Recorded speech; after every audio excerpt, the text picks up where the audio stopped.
یعنی تاج الشریعہ علیہ رحمہ کی اپنی رائے فتاوی رضویہ کے خلاف نہیں ہو سکتی، جبکہ کسی بھی عالم کی اپنی رائے ہو سکتی ہے فتاوی رضویہ کے مسئلے کے مقابلے میں بھی حضور تاج الشریعہ علیہ رحمہ کی رائے ہو سکتی ہے. اور یہ دین شریعت، دین اسلام کی خوبصورتی ہے کہ اس کے اندر اختلاف کوئی عذاب یا بوال نہیں ہے. اور یہ جو لوگ جذباتی باتیں کرتے ہیں، جذبات میں آ کے اور لوگوں کو اس طریقے کا معاملہ کمنٹ سیکشن کے اندر کرنے کی کوشش کرتے ہیں کہ گویا اختلاف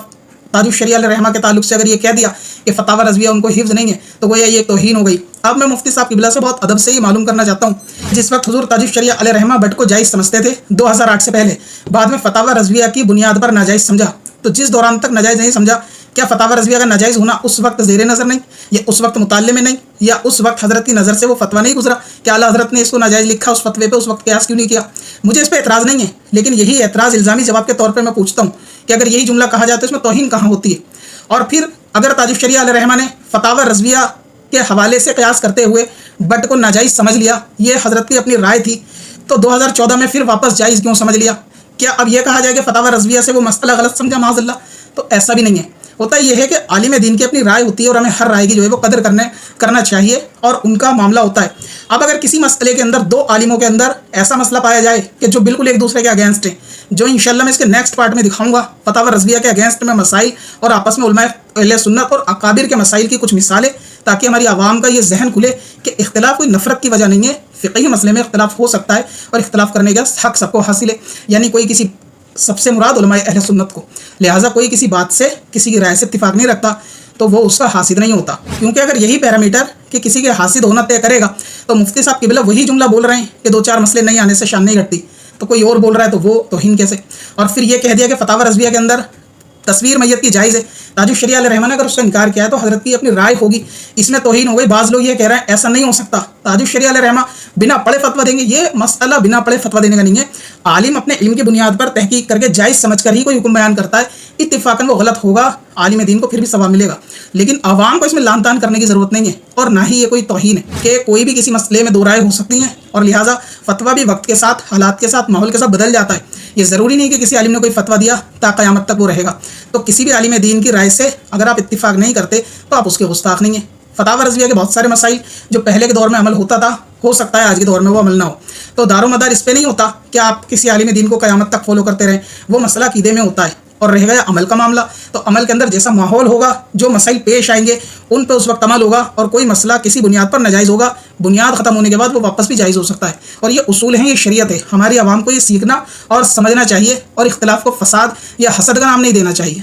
کیونکہ عالم دین کی اگر کوئی رائے بدلتی ہے اور وہ حق کو قبول کرتے ہیں، یہ تو بہتر بات ہے، اس میں بے شک ان کی شان نہیں گھٹتی. میں اسی چیز کا قائل ہوں، اور یہ میرا مقصد بھی نہیں تھا وہاں پر یہ مسائل بتانے کا کہ تاج الشریعہ علیہ رحمہ نے بٹ کے تعلق سے رجوع کیا یا ایسا کوئی مسئلہ. سیاق و سباق صرف یہ تھا کہ اختلاف مسائل کے اندر ایسا ہوتا ہے اور یہ کوئی عیب نہیں ہے. میں خود اس کو عیب نہ ہونا گنوا رہا تھا، لیکن حضرت نے یہ اس کو بغض کا نام دیا. پھر ایک معاملہ اور بٹ کے تعلق سے ایک صاحب نے مجھے بتایا کہ فلاں مفتی صاحب نے بولا، ایسا تو کبھی ہوا ہی نہیں، حضور تاج الشریعہ علیہ رحمہ نے کسی مسئلے سے کبھی کوئی رجوع نہیں کیا. یعنی رجوع نہ کرنا، یہ کمال کی ڈیفینیشن سمجھنے لگے لوگ. ارے بھائی، اگر کوئی صحیح مسئلہ حضرت کے پاس آیا اور حضرت نے اس کو ایکسیپٹ کر لیا، یہ تو بہت اچھی بات ہے. اس میں شان آپ کیسے سمجھتے ہیں کہ کم ہو جائے گی اگر کوئی مسئلہ زندگی میں رجوع کرا ہے کسی نے تو اس سے شان کم ہو جائے گی؟ یا آپ لوگوں نے اپنے ذہن میں جو ہے وہ معیار بٹھا رکھا ہے، نہ جانے کیوں کہ آپ کسی کو، یعنی پیر کے درجے کو آپ کہاں لے کے جاتے ہیں، اللہ جانے کیا آپ کے ذہن میں یا آپ نے ایسا معیار بٹھا رکھا ہے. اگر میں یہ پلٹ کے بولوں کہ جو یہ کہتے ہیں کبھی ایسا نہیں ہوا، سکندر وارسی جھوٹ بول رہا ہے تاج الشریعہ علیہ رحمہ کے بٹ کے تعلق سے، تو میں کہنا چاہوں گا آپ ہمزاد تھوڑی نہ تھے تاج الشریعہ کے کہ 24 گھنٹے آپ ان کے کاندھے پہ سوار تھے، آپ کو ساری باتیں پتہ ہیں،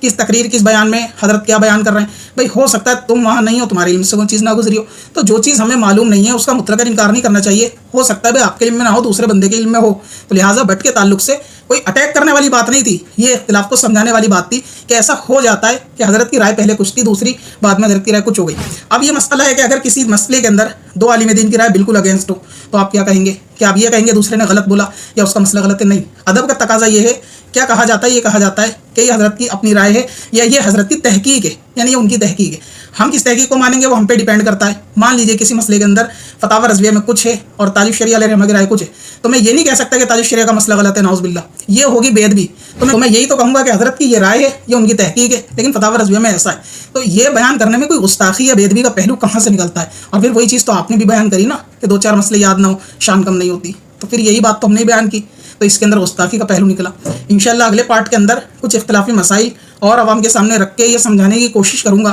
کہ کسی اختلافی مسئلے سے کسی ایک کی رائے کو ایکسیپٹ کرنا دوسرے پر توہین نہیں ہوتی، اور جب ایک کی رائے کو ایکسیپٹ کریں گے تو ظاہر ہے کہ دوسرے کی اپنی رائے ہوگی، اسے ہم ایکسیپٹ کرنے کی ضرورت نہیں ہے۔